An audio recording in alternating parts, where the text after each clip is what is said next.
During harvest I run this site here in Northampton. I was here last year and been here for the last few years.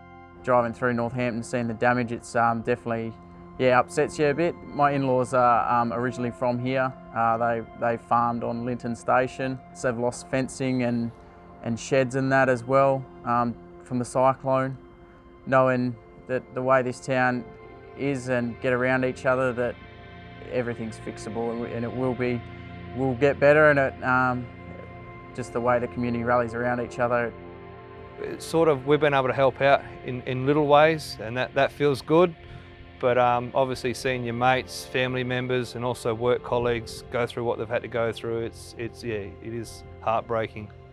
CBH has been able to help out in many ways. One obviously was the tarps that we've been able to hand out to growers, and also town personnel so that they could then go and shelter from the weather elements. We've also been able to lend out gen sets to not only growers and community members, but also to the Water Corp, Western Power and also to local shires.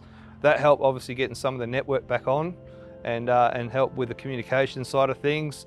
As I said, just little things like that, as much as we can do, we've been pretty happy to help out and oblige with. We're always here for the community, not just in this particular town, but throughout the whole zone. If there is anything that they do need, they know not to hesitate to ask, whether it be as small as some fuel for your generator or borrowing a skid steer to move a tree out of the way of your driveway, anything, we're always here to help.